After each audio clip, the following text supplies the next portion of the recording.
Dear all, welcome to the next video. In this video, we will discuss gene mutations. In the previous two videos, we observed chromosomal mutation based on their number as well as exchange of the part. So, based on the numbers, we have seen increase or decrease in the chromosome number that leads to euploidy or aneuploidy. Based on the part exchange of chromosome, we have observed deletion, duplication, spontaneous kind of chromosomal mutations. In this part, we will discuss about the gene.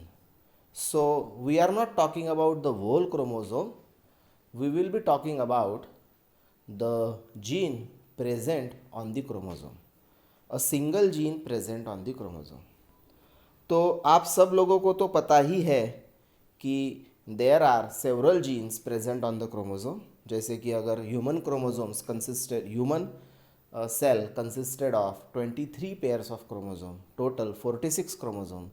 So out of these 46 chromosomes, each chromosome contains so many genes depending on the length of the chromosome. So the first chromosome is the largest human chromosome, which contain more number of genes as compared to that of the other chromosomes present in the humans. तो अगर मानो एक chromosome पे 3000 gene है, 4000 gene है या फिर 2000 gene है, तो इन जीन्स में क्या क्या चेंजेस हो सकते हैं, उन सब चेंजेस को हम जीन म्यूटेशंस कहते हैं. सो दैट्स वाई इसका डेफिनेशन बनता है कि एब्रप्ट चेंज इनहेरिटेबल क्वालिटेटिव और quantitative change. So inheritable qualitative और quantitative change in the genetic material of an organism. Single organism के जेनेटिक मटेरियल में होने वाला क्वालिटेटिव या फिर quantitative change. So that considered as the gene mutation. So what does gene mean by qualitative and quantitative change.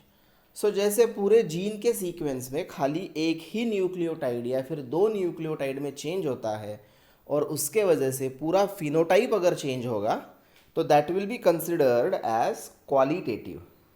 और उसी जगह पे जीन में बहुत ज़्यादा म्यूटेशन हो गया, काफ़ी सारा पार्ट जो है न्यूक्लियोटाइड्स का वो बदलता है, तो that will be considered as the quantitative.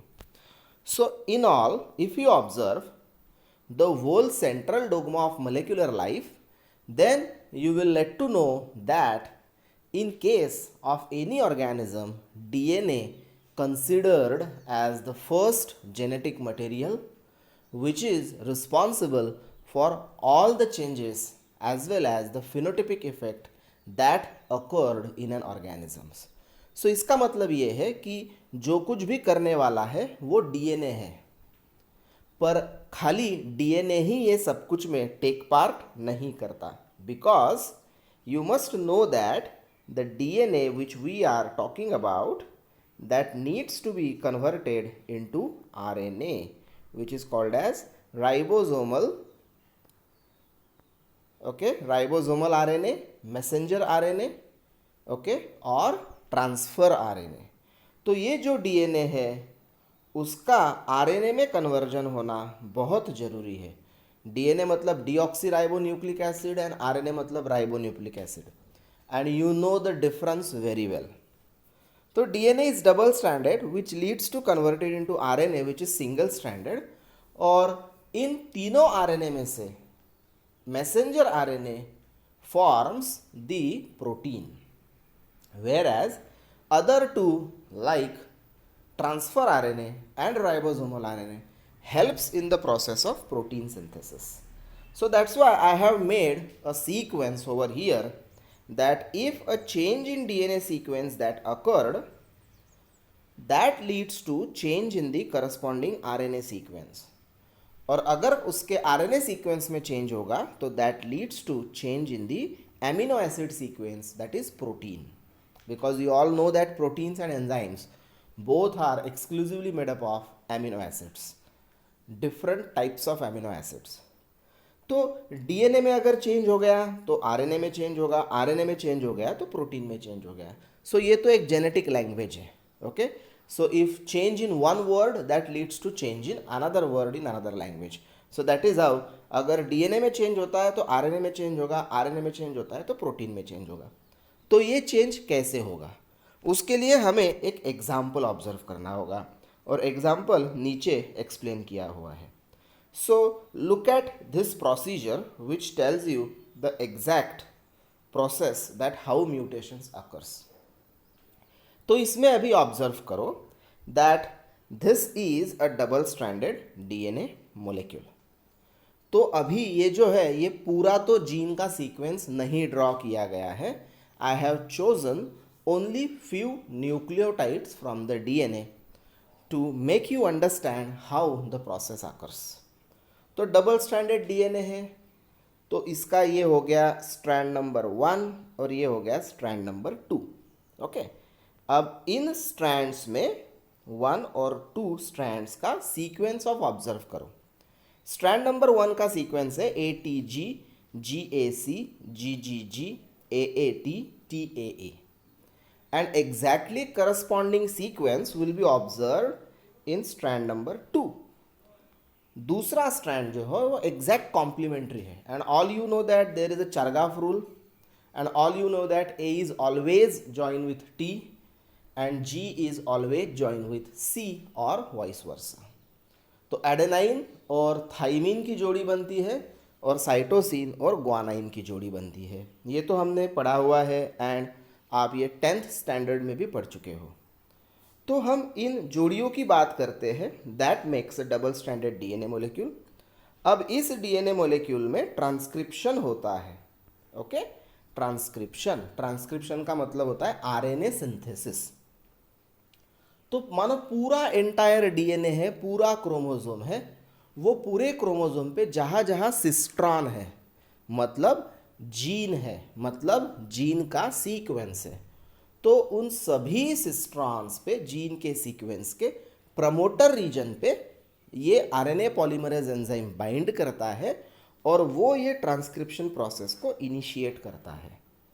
हम हमारे सब्सिक्वेंट वीडियोस में या फिर लेक्चर्स में ये सारी प्रोसेस इन डेप्थ समझने वाले हैं। जैसे ही ट्रांसक्रिप्शन होगा, one of the strand has been chosen to transcribed into mRNA और उसका mRNA बन जाएगा and mRNA sequence will be like this. तो अब you all know that in case of RNA and DNA there is a replacement of one nitrogenous base and that is thymine is changed to uracil in case of RNA. तो ये DNA में जहाँ जहाँ आपको thymine दिखेगा that has been changed to the uracil that makes the sequence of the mRNA which is shown over here in the box. तो अभी आप अगर mRNA का सीक्वेंस ऑब्जर्व करोगे तो आपको ट्रिपलेट दैट इज कोडॉन को कंसिडर करना है, और ये ट्रिपलेट्स और जेनेटिक कोड जो कि हमारे Indian scientist doctor Hargobind Singh Khorana उनकी पहचान है, तो उसे हम समझ लेते हैं। If you divide this nucleotide sequence into 3 triplets of nucleotides जैसे कि AUG, GAC, GGG, AAU या फिर UAA, तो हमारे पास 1 2 3 4 एंड 5 ट्रिपलेट्स आपको यहाँ इस एग्जाम्पल में दिखते हैं। ऐसे 100 ट्रिपलेट्स भी हो सकते हैं, 300 भी हो सकते हैं, 900 भी हो सकते हैं। Okay, just for an example I have shown you the 5 triplets. अब ये 5 ट्रिपलेट्स को हम कोडॉन कहते हैं, and you must know that every mRNA और gene must has a start codon and it must has a stop codon. Start codon initiates the process of translation and stop codon stops the process of translation. So there is only one start codon. अगर DNA का start codon देखते हैं तो वो होता है ATG, और अगर RNA का start codon देखते हैं तो वो होता है AUG. स्टॉप कोडॉन हमेशा एक ही है, ATG और AUG एक ही है, because you know that in case of DNA we have to say ATG and in case of RNA we have to replace that thymine with the uracil, that makes AUG. So ATG का conversion जो है वो AUG में हो गया है. Okay और RNA के या फिर DNA के स्टॉप कोडॉन होते हैं. There are 3 stops codon. Okay one is shown over here, that is TAA और TAG, ओके या फिर TGA.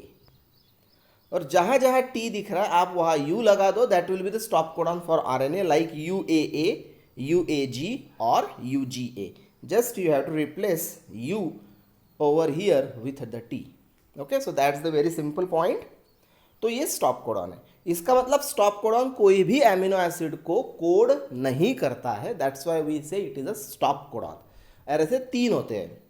तो एंड में UAA भी आ सकता है, UAG भी आ सकता है या फिर UGA भी आ सकता है. जैसे यहाँ हमारे एग्जाम्पल में आया है UAA.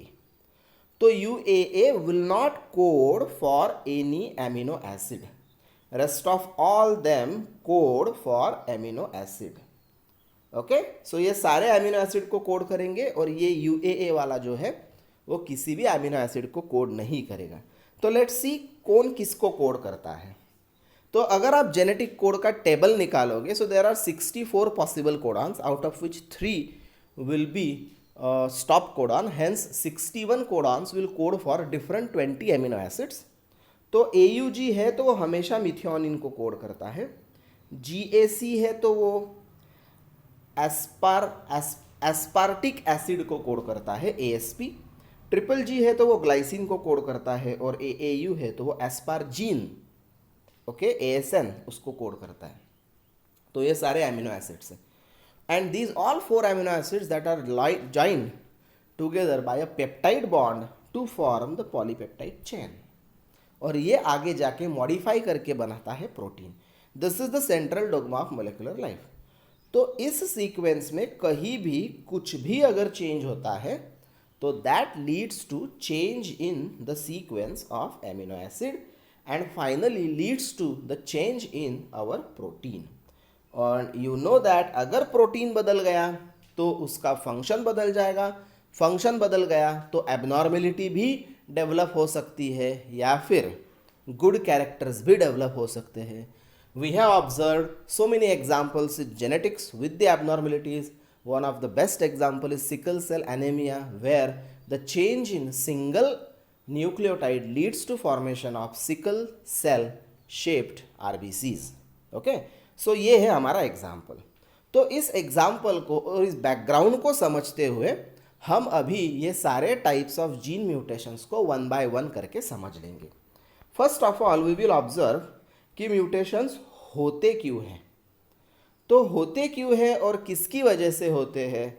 तो there are 2 main points which are shown over here. Point number 1, they occur spontaneously by the environmental effect. अगर एनवायरनमेंट में चेंज होता है तो ऑर्गेनिजम्स के जीन्स में भी चेंज होते हैं. And that's why we say gene mutations are spontaneous in nature और they may be induced in the nature.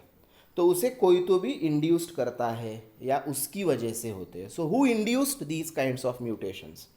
So mutations which are induced in the laboratory, okay, by radiations, gamma radiations, okay, all you know, by physical factors, okay, or by chemical radiations or chemical factors, that is mutagens.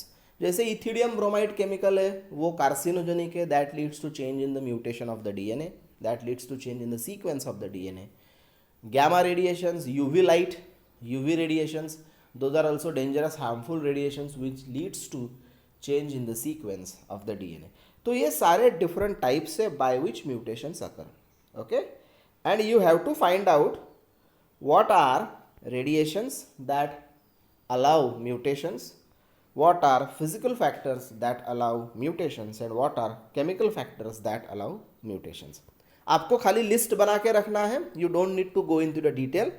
Radiations ढूंढो कौन से हैं जिनसे mutations होता है.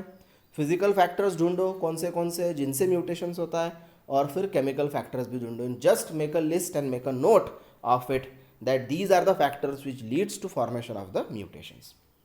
First time mutations was the term used by Hugo de Rhys. Okay, he used the term mutation first time because he studied up to 7 generation on the important plant which name is evening primrose plant. This is a common name, evening primrose plant, and its scientific name is ओनोथेरा लैमार्कियाना.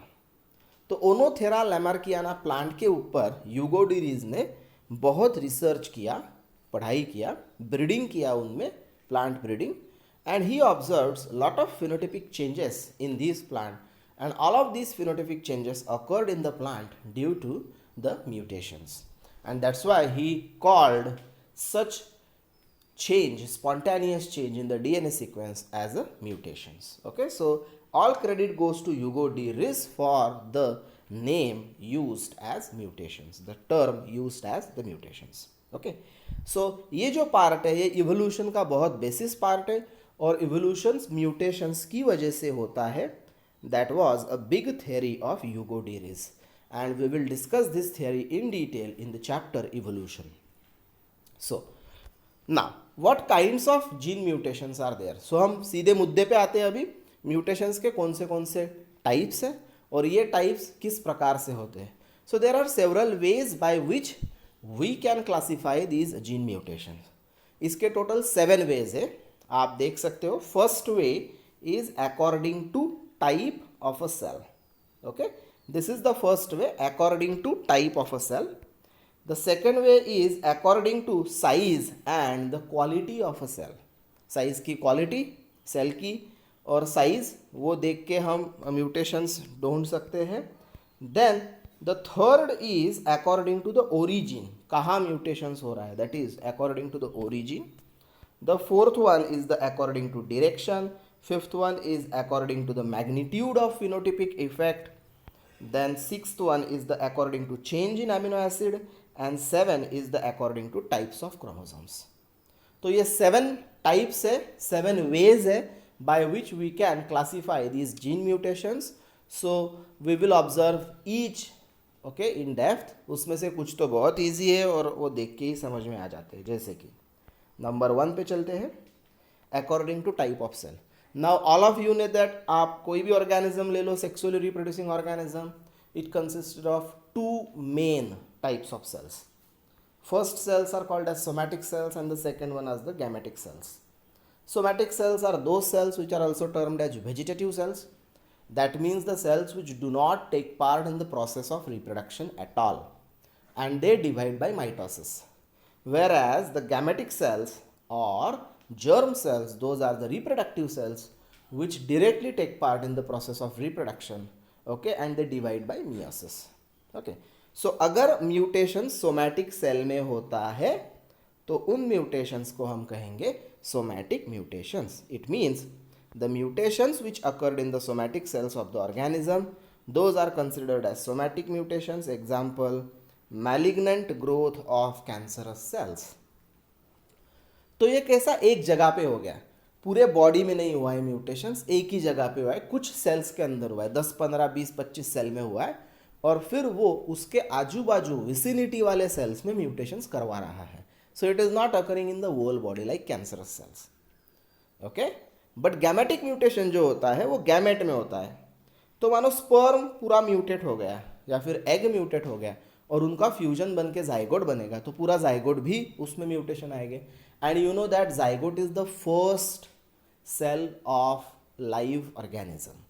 तो ultimately हमारे सारे sales zygote से ही बने हैं, इसीलिए zygote में अगर mutation है तो म्यूटेशन पूरे बॉडी के अंदर है, and that's why they are called as gametic mutation which are dangerous in nature as compare to that of somatic. So mutations occurred in gamete cells, that is sperm or the egg cell, and they are heritable and has a lot of genetic significance. Reason, एक बार mutation हो गया तो पूरे body में फैल जाएगा और वो एक बॉडी से दूसरे, मतलब जब वो उसको स्पर्म्स बनाएगा या फिर एग बनाएगा तो उसके नेक्स्ट जनरेशन में भी वो ट्रांसफर हो जाएगा. So that is why they are dangerous in the nature as compare to the somatic mutations. तो ये 2 प्रकार हैं. According to type of cell.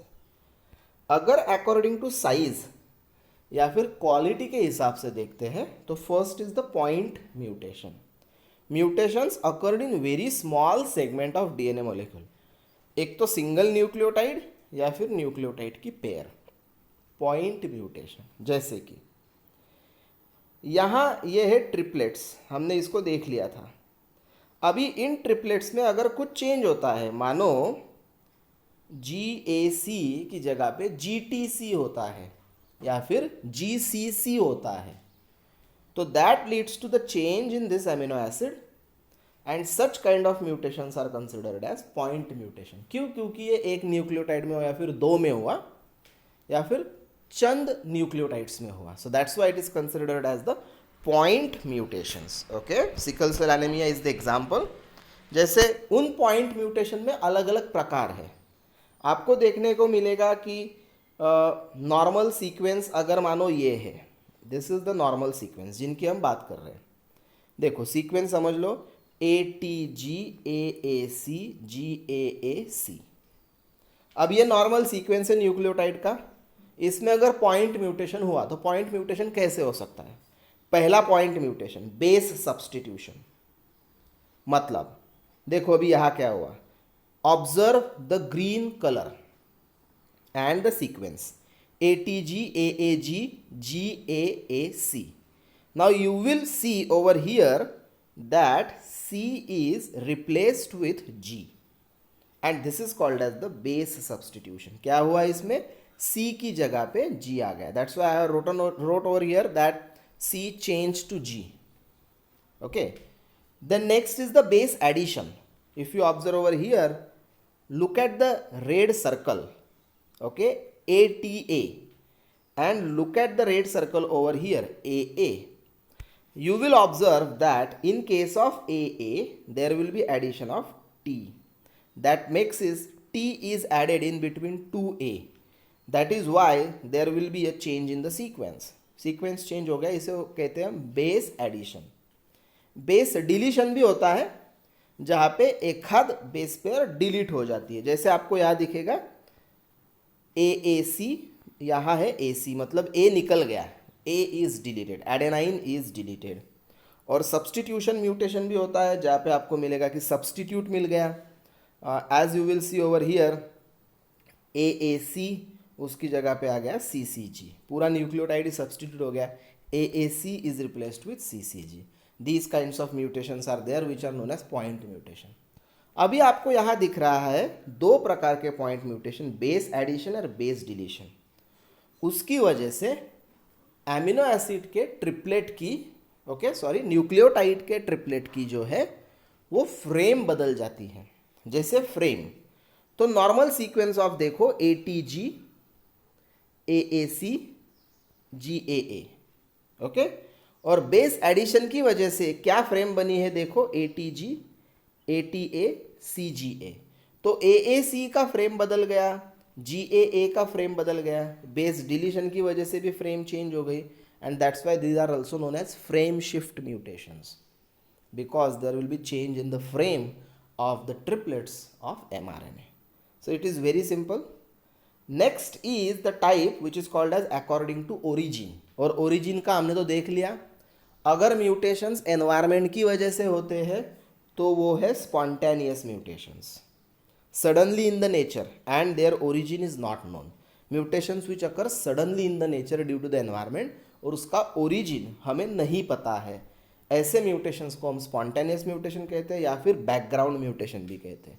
और अगर म्यूटेशन किसी भी चीज़ की वजह से इंड्यूस्ड हुए हो तो those are called as induced mutation. So the mutations can be induced artificially in the organism by exposing them to physical factors, chemical factors या फिर radiations. So such kind of mutations are induced mutations. So this is according to the origin. अभी classification of mutation according to direction. Direction के हिसाब से कैसे बनते हैं? There is a type called as forward mutation and reverse mutation.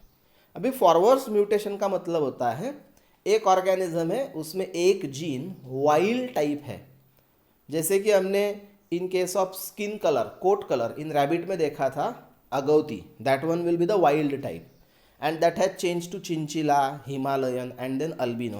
All these three variants are called as the mutants. अब wild type का mutant में कन्वर्जन हो गया तो हम इसे नॉर्मल टू म्यूटेंट कहेंगे या फिर नॉर्मल टू डिजीज्ड भी कहेंगे। जैसे कि normal haemoglobin sickle cell shaped RBCs, normal RBC sickle cell shaped RBC, या फिर normal haemoglobin abnormal haemoglobin. So such change is called as the forward mutation. तो ये म्यूटेशन क्या हो गया, वाइल्ड टाइप में बदल होने की वजह से प्रॉब्लमैटिक फिनोटाइप प्रोड्यूस हो गया। So wild type to abnormal phenotype production is called as the forward kind of mutation. और रिवर्स एग्जैक्टली उसके उल्टा है, it is also known as back mutations, means abnormal phenotype to the wild type, मतलब disease या फिर mutant type जो है वो नॉर्मल टाइप में रिवर्स हो गया। So these are the two main factors which we have to observe in case of types of mutations according to their direction, कि किस प्रकार से होते हैं। अभी number 5th is according to the magnitude of phenotypic effect, मतलब phenotypic effect कितना है और कैसा है उस हिसाब से। तो मानो डोमिनेंट फिनोटाइप अगर होता है, एक म्यूटेशन हो गया और उस म्यूटेशन की वजह से जीन जो है वो डोमिनेंट हो गया और एक्सप्रेस होने लग गया, so such mutations are called as dominant mutations. So the gene earlier was safe or recessive, and due to single mutation, point mutation, frame shift mutation, addition mutation or deletion mutation, whatever the type it is, अगर वो gene dominant में convert होता है और उस खुद को F1 generation में एक्सप्रेस करता है तो that will be called as the dominant mutations. Similarly gene अगर डोमिनेंट है और उसमें म्यूटेशंस होने की वजह से वो अगर रेसेसिव बन जाता है तो that will be considered as the recessive mutation. Isoallele is something which is not dominant and not recessive, but the mutant gene that gives a little change in the phenotypic effect, that will be considered as the isoallele. और ये generally multiple alleles में होता है, जहाँ पे dominant gene में mutations होने की वजह से आपको थोड़ा सा अलग फिनोटाइप मिलता है, which is very close to the parent one. Okay, the 4th one is called as the lethal, and you all know about the lethal mutations that leads to the change in the DNA sequence and finally leads to the death of the organism, because the gene that forms such a protein which allows the processes of an organism to get stopped permanently, leading to death. And all you know about the lethal genes. We have observed these lethal genes in case of plants as well as the animals, and we have seen examples of these also. So this is classification of gene mutations according to magnitude of phenotypic effect. The 6th one is the classification of organism, classification of gene mutations according to change in amino acid. तो अभी change in amino acid में क्या है, amino acid बदल गया तो क्या, इसमें आपको दिखेगा मिसेंस, टेम्परेचर सेंसिटिव, उसे आप TS कहोगे, या फिर नॉनसेंस, या फिर साइलेंट। 4 मिसेंस का मतलब क्या, missense is the change in the meaning of the codon, codon का मीनिंग बदल जाएगा। What kind of meaning, observe this box carefully. AUG था, उसका कन्वर्जन हो गया AAA, तो ये मिसेंस म्यूटेशन हो गया। क्यों, क्योंकि AUG कोड कर रहा था मिथियोनिन को और अब AAA कोड करेगा लाइसिन को। तो methionine is a different kind of amino acid and lysine is a different kind of amino acid. So the language got changed, the protein got changed, the amino acid got changed, and that's why it is called as the missense kind of mutations. Some mutations are nonsense mutation, type C. Nonsense मतलब क्या, which doesn't change in the amino acid. There will be a change in the nucleotide, but that will not allow to change in the amino acid. जैसे कि यहाँ आप example देख लो, okay अगर nonsense mutation है तो nonsense mutation will lead to change in the codon into termination codon. Okay, so silent mutation is the mutations जहाँ पे जैसे ये है CCU that will code for proline, उसमें अगर चेंज हो गया और बन गया CCC, so that will code for proline. तो देखो न्यूक्लियोटाइड तो चेंज हो रहा है, U is replaced with C, but there will not be any change in the amino acid. and such mutations are called as the silent mutations. Okay, so a missense, D silent, C जो होता है वो nonsense. Nonsense का मतलब है जैसे कि triple A है and that is converted into T A, sorry triple A है that will be converted into U A. So triple A code for lysine and UAA will not code for amino acid, the process will stop, and that's why we considered it as a nonsense mutation.